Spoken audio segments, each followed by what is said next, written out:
Well, good afternoon from Washington, D.C. This is former Congressman Mike Ferguson. I'm the leader of BakerHostetler's federal policy team, and it is Leadership Week for our webinar series, BakerHostetler Bringing Congress to You. My co-host, as always, is my friend and colleague here at the firm. He's a fellow senior advisor here at BakerHostetler, former Congressman Heath Shuler. Heath, great to be with you again. Hey, Mike, glad to be back with you. What an honor we have today. Jim Clyburn is with us today. Yeah, he is a great civil rights leader. He's the third ranking member in the House leadership. Heath, you and I both served with him in the House. In fact, he was there a long time before each of us were there, and he's still there. He's still going strong, Heath. Yes, he's actually since 1993, where he first came in. He was co-president of his freshman class, and then quickly to the chairman of the Congressional Black Caucus, to the chairman of the Democrat Caucus, and now the majority whip. Jim has been a leader his entire career. He really has been, and what a day, what a time to have him with us for our webinar today, given everything that the country is going through. His newest leadership role is as the chairman of the Select Subcommittee on the Coronavirus Crisis. And of course, with all that our country has been going through in these last several days, to have someone of his stature from the civil rights leadership of our country is really a privilege.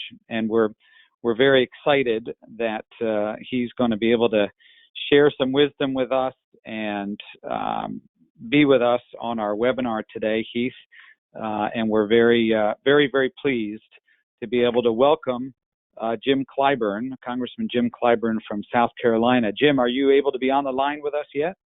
Yes, I am. Thank you very much for having me, and thanks for your kind words. Well, you're welcome, and gosh, what a time to have you as a guest. Thank you so much. You've been a great friend to BakerHostetler for so many years. You're a regular at our legislative seminar each year, and of course, this year we were not able to have it in person because of the coronavirus pandemic. But we are particularly delighted that you've made time, given everything you have going on and all the work that the House of Representatives has been undertaking these last number of weeks and months.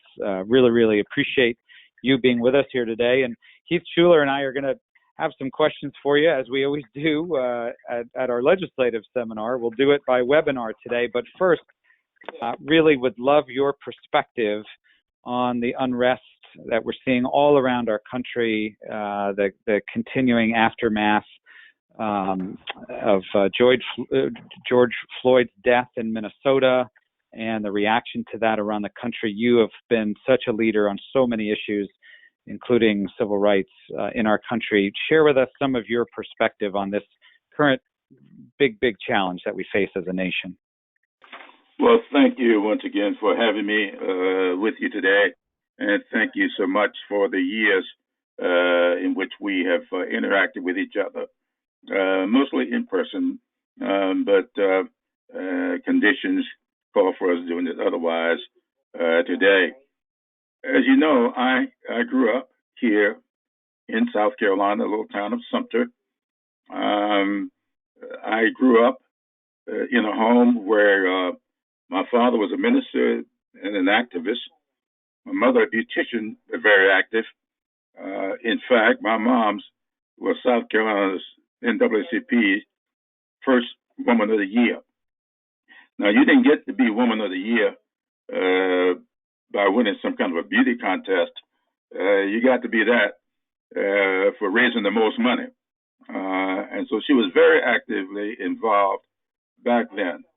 Now, I'll always remember, and I've written about the day that she closed her beauty shop after experiencing what was going on in the courtrooms there in Sumter when the NAACP was being sued by a local group that was attempting to break the backs of the NAACP. And she told me on that day she closed up the beauty shop and said she took me down to the courthouse to watch Matthew Perry. who later became a federal judge, and the courthouse here in Columbus is named for him. She said to me on that day, I want you to sit in this courtroom and watch Matthew Perry, because I want you to see what you can be when you grow up. I've always stuck with that. And Matthew Perry is one of my mentors. And I always learned that you really needed to break silence. You couldn't be silent if you saw wrongdoing. But whatever energy that you expend challenging that wrongdoing, it had to be channeled, had to be targeted. That any protest needed a purpose. And so what I have been doing for the last couple of days is saying to my whoever may follow me on Twitter, I've been saying to them, and I'll quote you from some of what I've said, that in politics, as in sports, in any other contest, if your opponent gets you to play their game on their turf, they win. And I went on to say that violence is not our game. Disrespecting other people is not our game. Insults and injury, not our game. And we have to organize peacefully and win when we strategize effectively. And we need to stand in solidarity with those of like minds. And so I've been trying to get people to understand that. Now I can believe me, I can't tell you what it felt like watching the knee in the neck of a defenseless gentleman. I'm told that he was handcuffed. His hands were handcuffed behind his back while all this was going on. And so I can understand the feeling, but we cannot allow those kinds of things, no matter how it is, or how it may look, or how it makes you feel. Don't allow that to get you into playing somebody else's game. And the same thing goes for the looting. I've been saying to people, I don't know who is doing the looting, but I do know this. I cannot think of anything that's happened in my lifetime that's any more egregious than 9 worshipers in the basement of Emmanuel AME Church being shot to death during their Bible study by a professed white supremacist. Charleston didn't burn when that happened. There was no reaction of looting when that happened. As egregious as that was, the African American community in Charleston responded with dignity, and they responded with purpose. So I'm saying to people, what you see going on today in cities across the country, there are groups of people who are protesting with purpose. But there are some groups out here that seem to be taking advantage of this. When I saw the statement that in St. Paul, Minnesota, next door to Minneapolis, 80% of all arrests that they made were from people from out of the area. Who were these people? Why were they there? So it's obvious to me that somebody is trying to subvert this effort.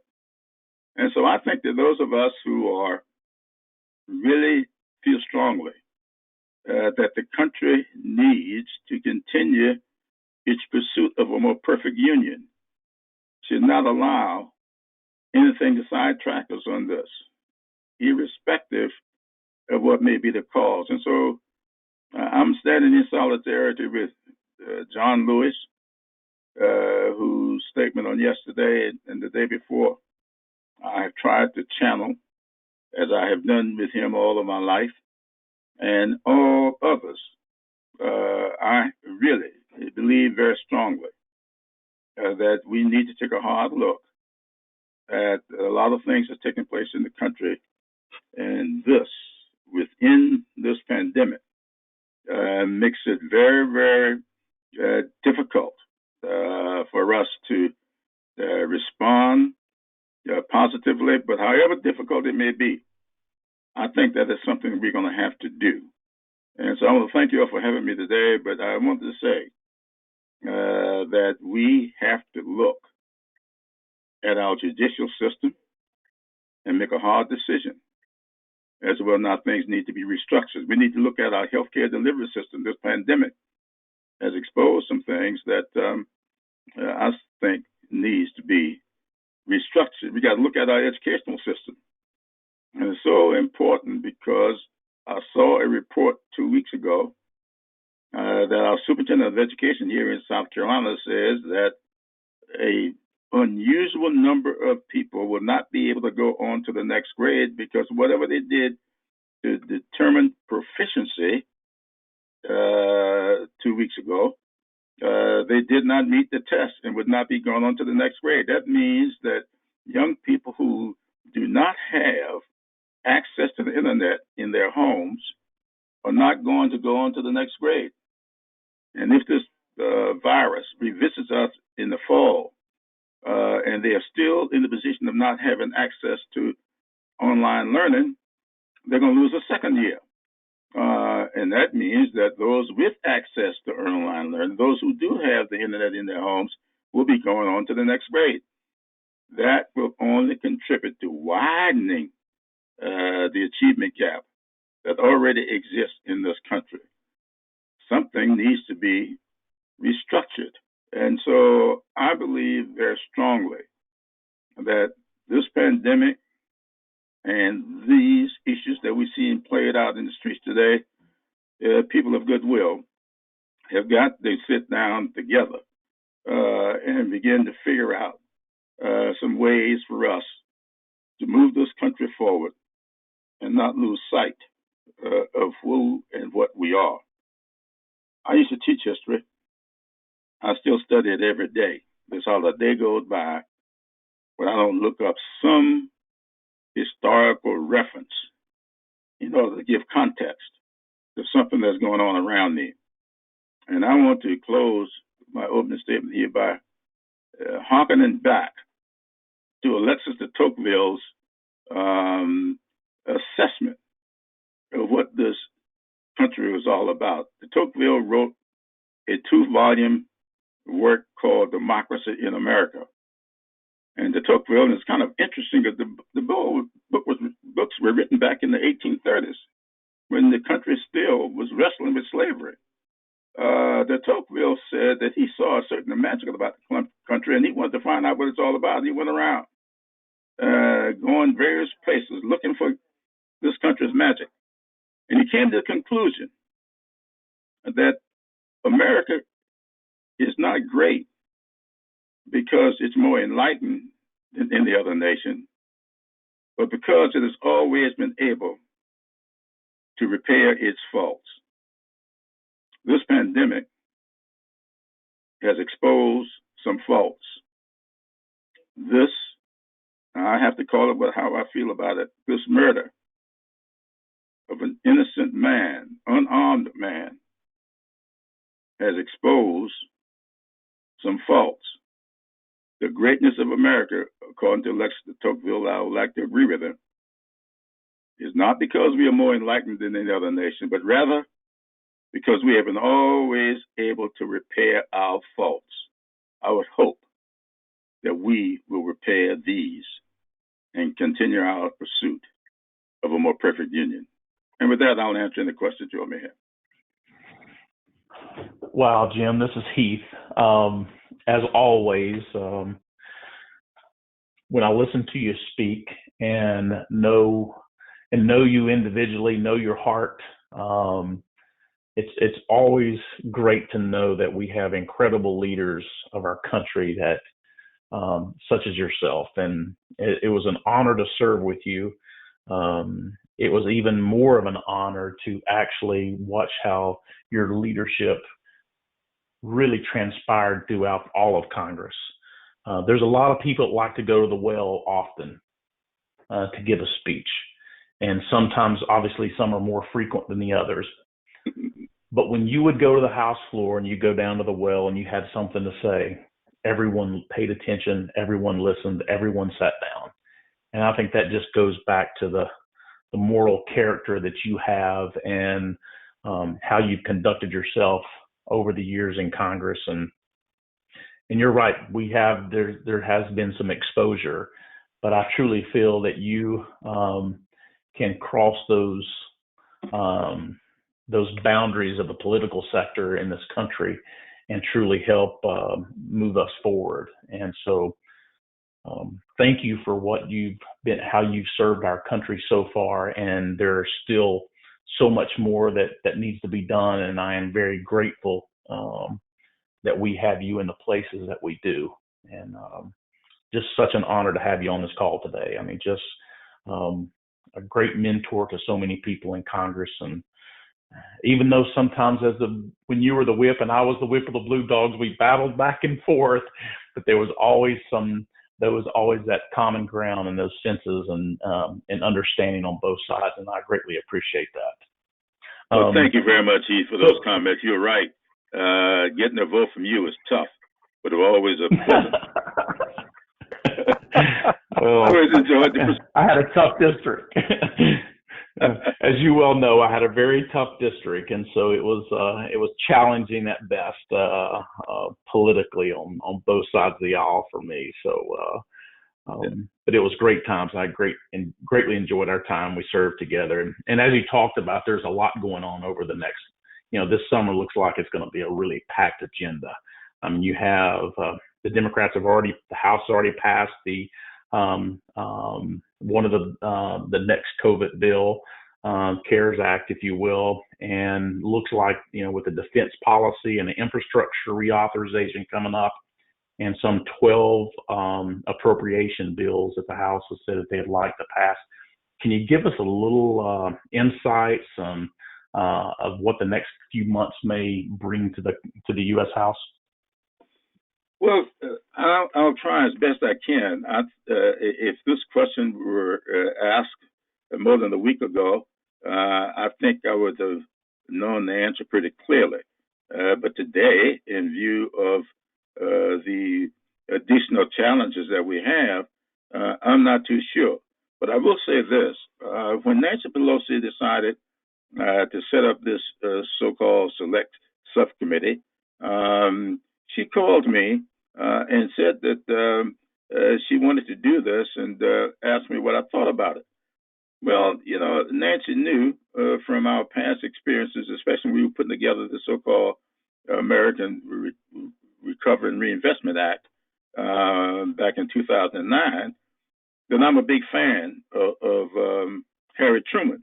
And she said to me on that occasion, Truman had chaired a committee back during World War II, and in the run-up to World War II, that was put in place to try and not repeat the mistakes that were made after World War I. After World War I, because of all of the fraud, the profiteering, price gouging that took place when the country was trying to recover from that war, Congress set up 116 different committees to look at what was going on. Truman convinced the Senate that if they were proactive and put together one committee to take a look at how these monies were going out the door, where they was going to, and making sure that the people who got the money were qualified to get it. He convinced the Senate that was the thing to do. And that's how the committee got appointed. So Nancy, and I told Nancy I thought it was a good idea because I knew a little bit about that history because I'm a fair deal person much more so than a New Deal person. And so I knew the history. So 2 or 3 days later, she called me back and told me that she was definitely going to do the committee, but she wanted me to chair it. Now, the Speaker of the House says she wants you to chair something, you know full well she's telling you to chair it. And so I thank her and told her I would do my best. This committee, the money that goes out, people have been calling us saying, y'all need to study China and see where this virus came from, how this virus got here. That's not what we're going to do. We want to study how the virus got here, and we're not going to look at what this administration may or may not have done once the virus was here. There are others who said, we want you to look at the administration, why they didn't do this and why they did the other thing. That's not what we're there for. We're there to make sure that these appropriations, the monies under the CARES Act, what we call CARES 2, that little appropriation of $480 billion dollars in CARES 2, as well as the two bills before that. We've now passed 5 bills. 4 of them are operational. The 5th one, the so-called HEROES Act, is hanging out there, past the House, is now over in the Senate.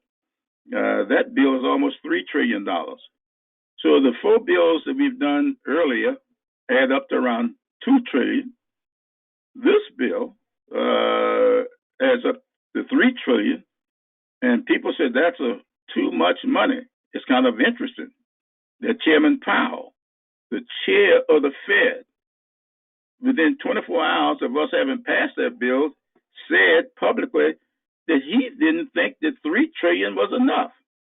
So I don't know where we're going from here, but I do know that this bill is passed. I think the Senate is going to get it. You'll see what they do with it. $1 trillion of that $3 trillion goes to support state and local governments. Now, you and I know that there are going to be a bunch of shortfalls among these big cities. New York's going to have a big shortfall. Chicago, Miami, Detroit, all of them going to have shortfalls. But the big problem is going to be these small towns, these rural communities, these counties. We had a briefing last week. The mayor of a little town in Oklahoma, I think it's Mangrum, Oklahoma, she said there were 2,500 people in the town. She mentioned during her testimony that they've already closed 7 rural hospitals in Oklahoma, and they've had one of the biggest outbreaks of COVID-19 in the little town she's in. So what's going to happen? So I don't know. State and local governments got to be propped up because they are closest to the people. Many banks are going to close if state and local governments start to go under. I used to be on the bank board. I was on 2 bank boards, both of which were predecessor banks to what's now Bank of America. I spent 14 years on that board. I was on the audit committee. I chaired the Community Reinvestment Act. So I know how banks operate, and they've got to keep in mind their customers and their stockholders. They got to keep all that in mind. So I understand why things didn't go well with the first CARES package. But I think we fixed it. I think it's working well now. But still, that is not going to do what we need to do for state and local governments. So I think that's where the focus is going to be going forward. We'll do more with what we like to call testing and tracing and isolation and treatment. That's got to be big. But we got to be very careful. When you put the money out there for the testing and the tracing and isolation and treatment, is that money being going to people who are qualified to do the testing, qualified to do the tracing? Already we know that that's not the case. You got to ask yourself, how did somebody who was running, doing weddings, catering weddings, all of a sudden ended up with $40-something million contract to do health-related stuff under COVID-19? These are the kind of things that happened after World War I So we've got all kinds of people sending stuff to us saying, you need to check this out. You need to check the other thing out. So we're going to have a hard job.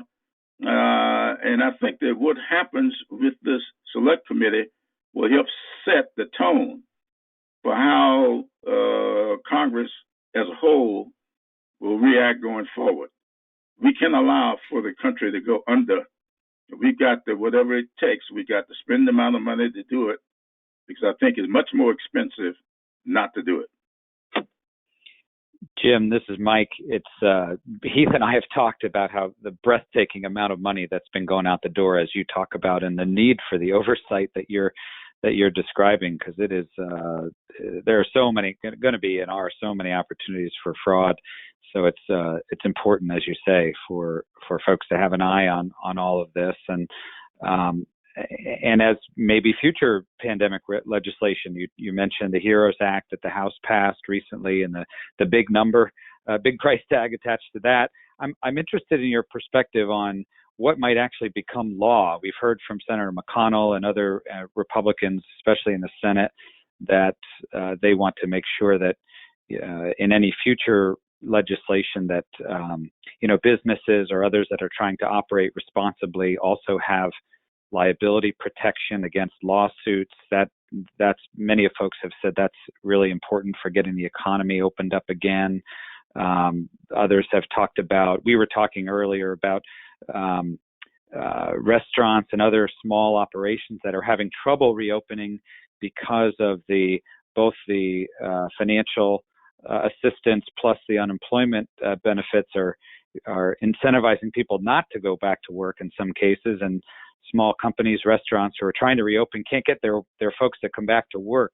Are these the types of things that you think there may be opportunities for compromise with Republicans in the Senate so that something like this might actually become law eventually? Is there a path forward for a compromise with the Senate and with the president to achieve some sort of bipartisanship? Oh, absolutely. There's room for compromise.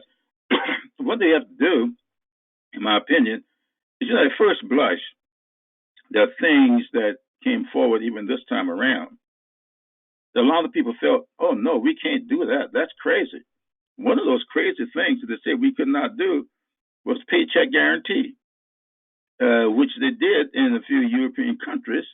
The paycheck guarantee would have saved a whole lot of money if people were just allowed to stay on your job and say to the employers, send the bill for that to the feds, and we'll reimburse you for keeping people on the job. If we had done something like that, which I support,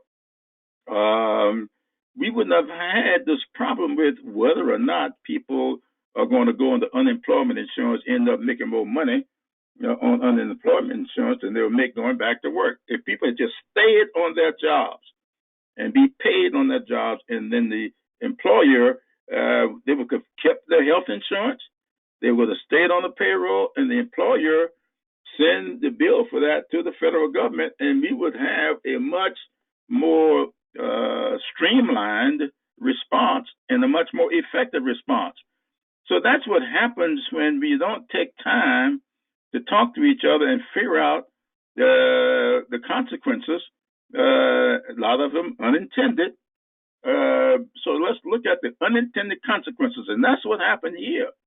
There are some people now, I don't go around saying it too loudly, but there are some people who are benefiting more drawing unemployment, especially when you put $600 per person on top of the unemployment, than with going back to work. What they do not realize is they don't have health insurance, and people don't think about that until they get sick. So these are the kinds of discussions we need to have and not be so knee-jerk. And this is not a political thing here, so I'm not going to be political, but I will say this. I think that when I made the statement that this is an opportunity for us to restructure some things, because I know what's going on in healthcare. I know that federally qualified community health centers or the ultimate safety net in these rural communities. I know that Southtown's closed 4 rural hospitals, and I said the mayor from Oklahoma said they've closed 7 rural hospitals. I know that there's something wrong with our healthcare delivery system that needs to be restructured. And when I said that, the leader of the Senate went on the floor of the Senate that night and chastised me for having a vision of making liberty and justice for all. That's what the country's vision is. It's right there in the Pledge of Allegiance. And that's all I was talking about. I wasn't talking about that for anything untoward to take place, but simply to say this is an opportunity for us to restructure things. Now I'm hearing from everybody every morning on every TV show I turn on. There's something structurally wrong that we've got to fix. There's something structurally wrong. What's the difference in something being structurally wrong? Am I saying it's time for us to restructure some things? That sounds like the same thing to me.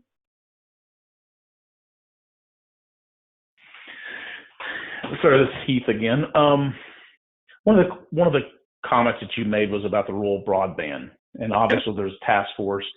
And I truly believe that this may not, this may be a more of a reoccurring theme as time goes on. Maybe not. Maybe it's as early as this fall. Maybe it's 2 or 3 years from now.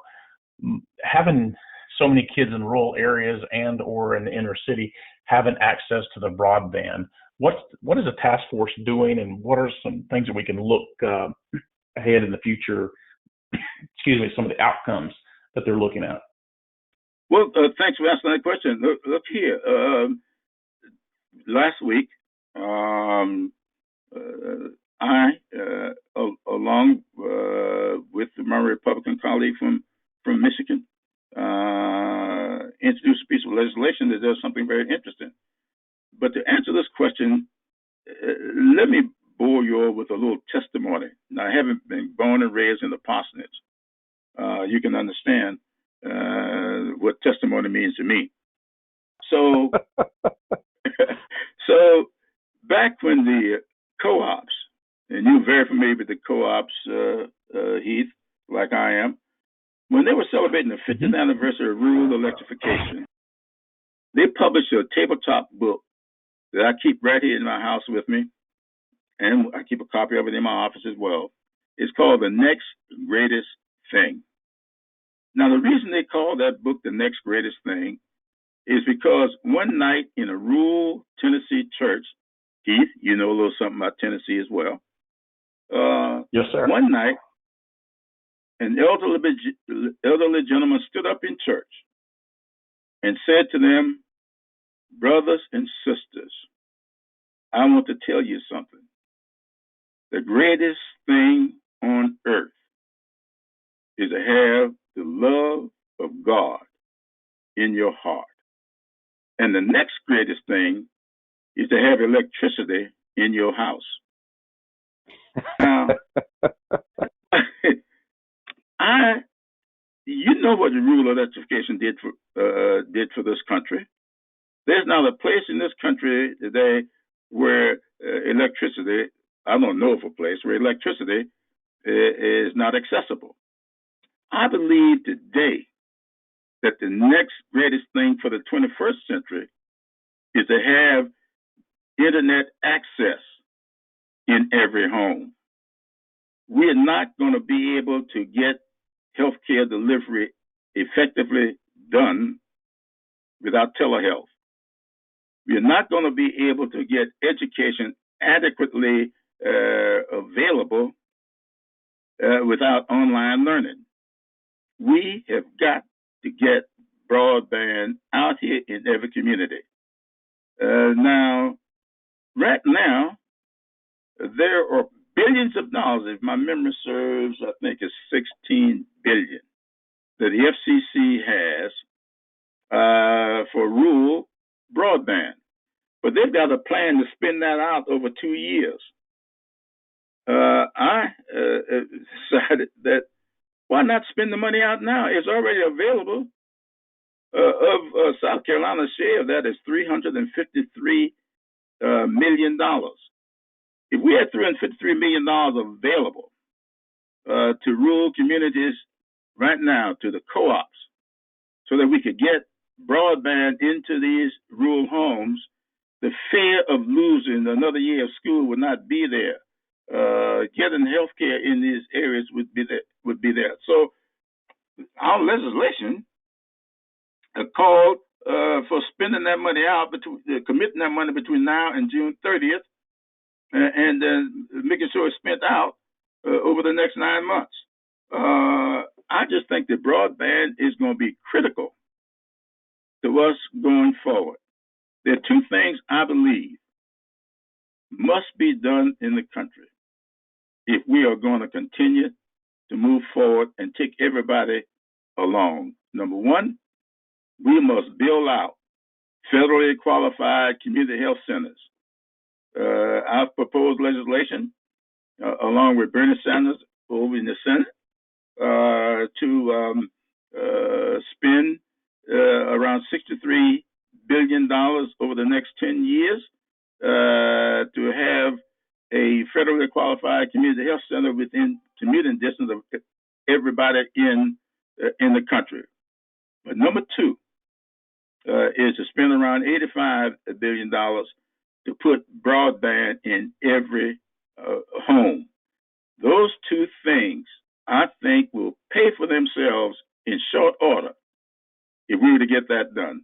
So the broadband is there. I'm very proud of what we've been able to do in a bipartisan way to move that agenda forward. And I really believe we are going to be pretty successful with that over the next 12 months. I hope we are, because that's what it's going to take for healthcare, for education, I would like to think the same thing applies to the economy of the country. The kind of money that you'll spend doing that will create jobs. So we call it the information highway. So I think it'll have the same kind of infrastructure impact as it would have building a new road or bridge on land. Jim, this is Mike again. I wanted to ask you about Congresswoman Maloney. She's a member of your select subcommittee, and she, of course, is very prominent in a lot of financial services issues in the House and is active on many of those with a leadership role on the committee. She had a proposal last week for a federally backed pandemic reinsurance program. I remember, back when I was in the House after the attacks of 9/11, we worked on terrorism insurance, and obviously this pandemic has been a new challenge for the insurance industry. We've had a lot of interest from our attendees on our webinars and others on business interruption losses and pandemic reinsurance. Do you think something like that provision could be included in a bipartisan package, something that would be able to have support on both sides of the aisle and actually become law? I do think so. Carolyn has talked to me about that. And Heath may recall this, but way back, and I think it happened when Heath was in the House, we had something, we still have it, I guess, we call all perils insurance. When we were trying to make sure, you see, everybody gets their turn. Here in South Carolina, we suffer from hurricanes. Other places, earthquakes. Other places, death storms. Other places, floods. And so what we wanted to do was to say, rather than having communities and states and regions pitted against each other, let's have an all perils insurance that would cover all of these things so that when we have these catastrophic events, it's there. You know, we got flood insurance now, but there are some people places where it never flood, and you can't get those people to vote for flood insurance. So I think the same principle applies here. And I told Carolyn that. I think the same principle applies. And I really believe she's going to be successful in getting broad bipartisan support for that. Once again, this pandemic is exposing some things that we're going to have to fix.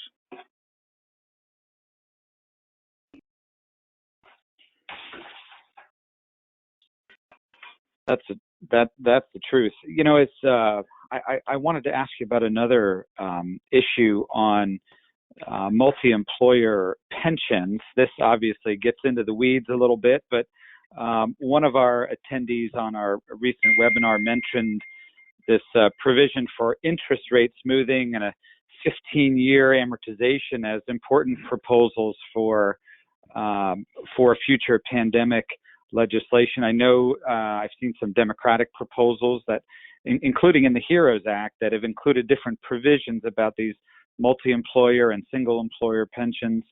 Is that something you think could make its way into a bipartisan package also? I really believe that the stuff that we put into the HEROES Act, by and large, stuff that there's just broad support for.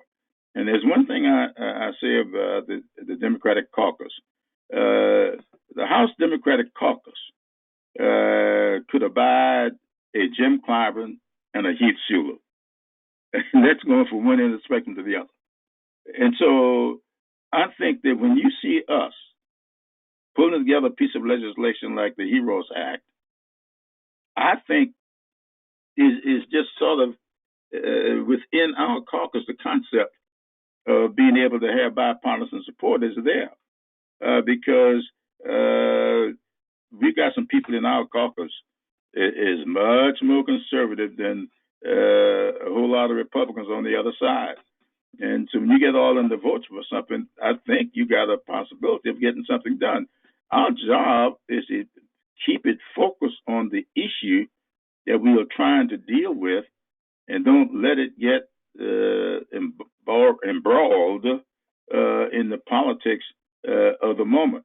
So I think that there's almost everything you see in the HEROES Act can be done in a bipartisan way if we don't let it really the politics define it, and keep it focused on the need, because the need is there.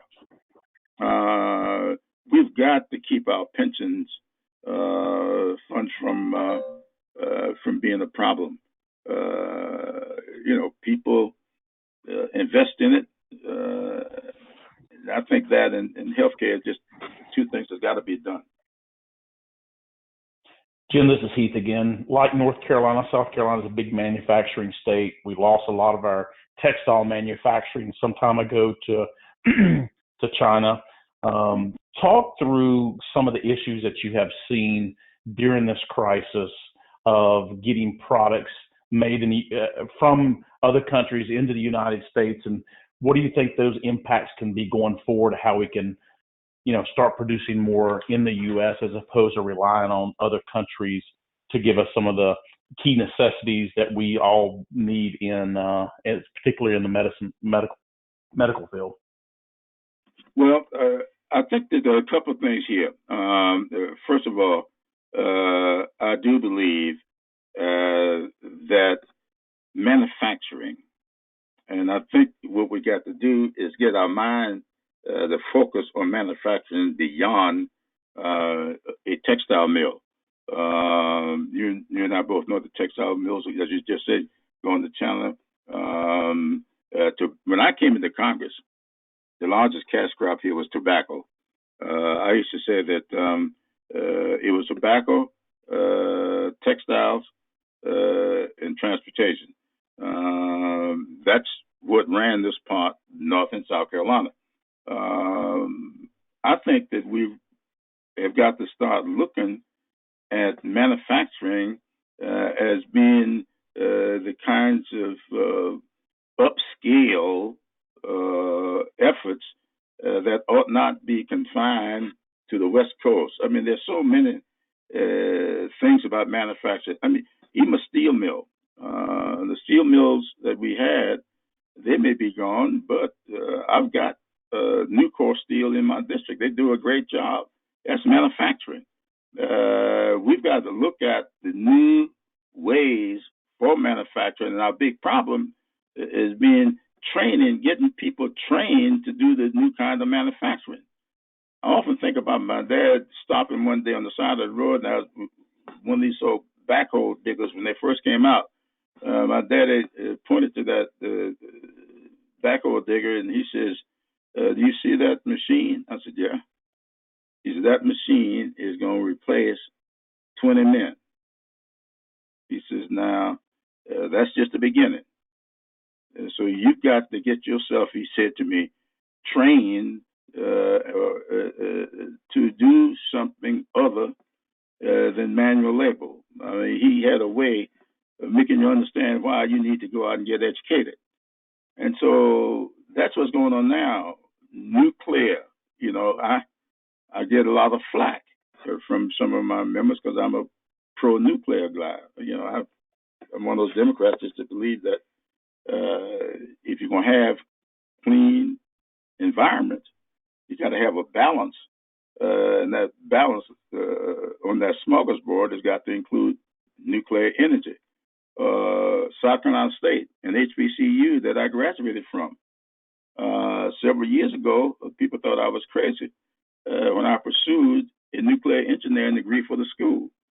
They got it. It was the first one in 30-something years. But at every single graduate from that with that degree ends up employed. So manufacturing, the mindset for manufacturing got to change a little bit, because I think every time you start talking about manufacturing, people think about those old textile mills and other kinds of mills that we had, and they don't think in terms of the new kind of manufacturing that takes place. So yes, I think we can do something in a bipartisan way, but we got to start getting people to see what new manufacturing is going to look like.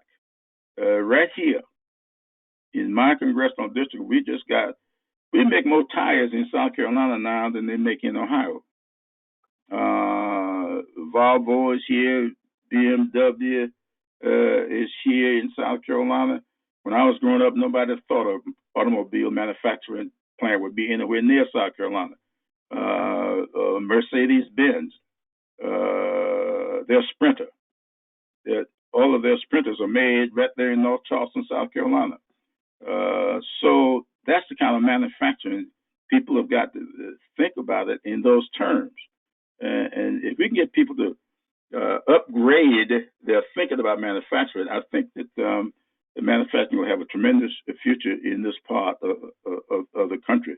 I'm looking for South Carolina to be what Detroit was with the T model.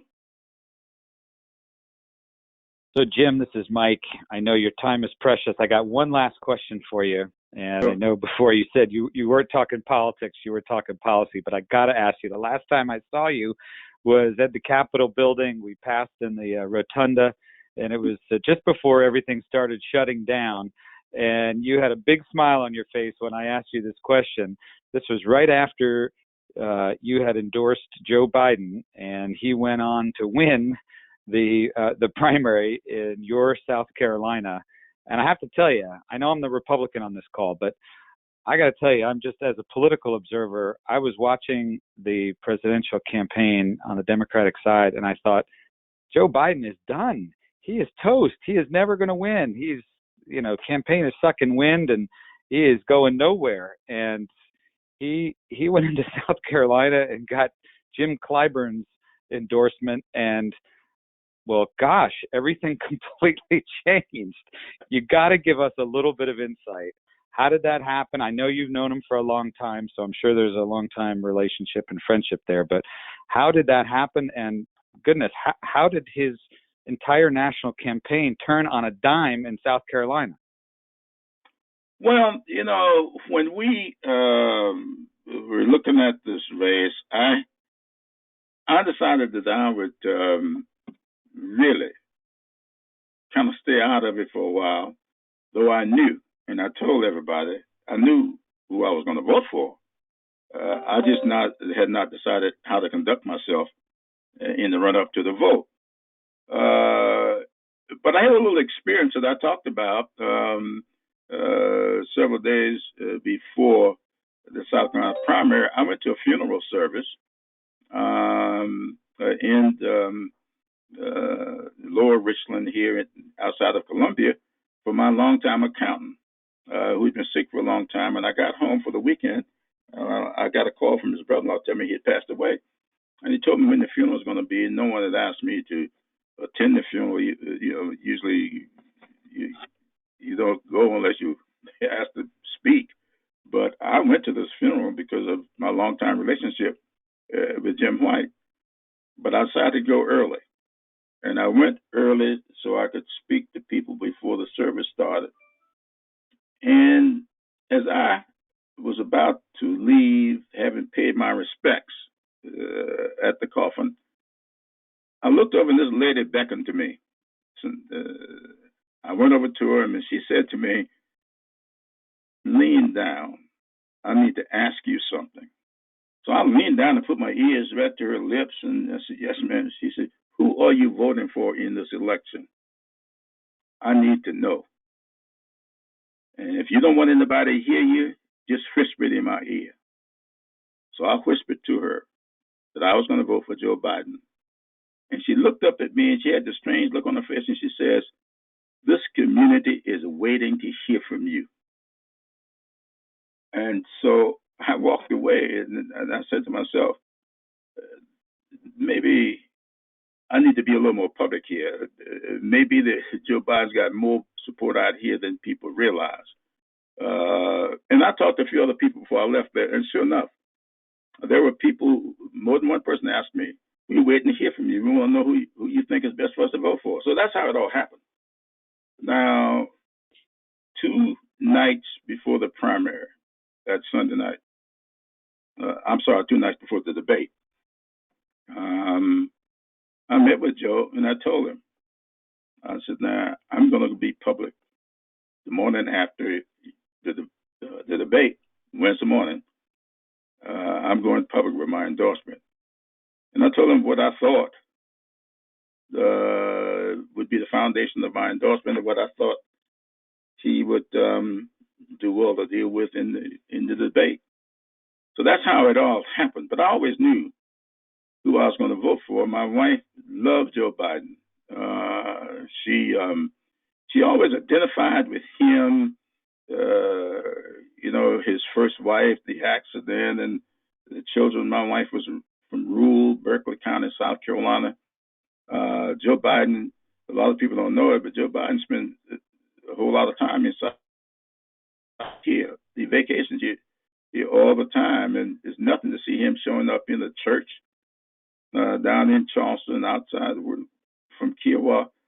And so I knew that the reservoir was there, but people did not want to support somebody unless they felt that the person had some chance. So I figured that if I went public with my endorsement and did it right, that could make a difference. So I knew it had to be more than a press conference. It had to be more than just saying that's who I'm for. I had to give it in such a way that it would not just win the South Carolina primary, but as I said at the time, I wanted to create a surge that would carry over into Super Tuesday. And so I gave the kind of speech I gave basically from the heart. Now, I don't think I would have given that speech that way if I had not gotten there was a breakfast the morning after that debate, and Macedonia, I think is the name of the church, Baptist Church. And I didn't know it, but the National Action Network had established a national award in the name of my late wife. And they had decided that the first recipient of that award should be me. I didn't know that. I went there to get the award, but I didn't know it had been named in my wife's honor. So when I got the award and I was about to sit down, I looked back, Joe Biden walked in and he made comments. So the emotions from getting that award in my wife's name, Joe being there, and I knew that 30 minutes later I was going to be making the endorsement. That's what led to me giving the kind of endorsement I did. The emotions were there in thinking about my late wife. I just said, I know Joe, we know Joe, and most importantly, Joe knows us. And I think that that's a backdrop to it. the emotions in it. And the morning after the South Carolina primary, it was on a Saturday. The morning after, I went to Fayetteville, North Carolina, and Goldsboro. And I knew then that the endorsement had worked.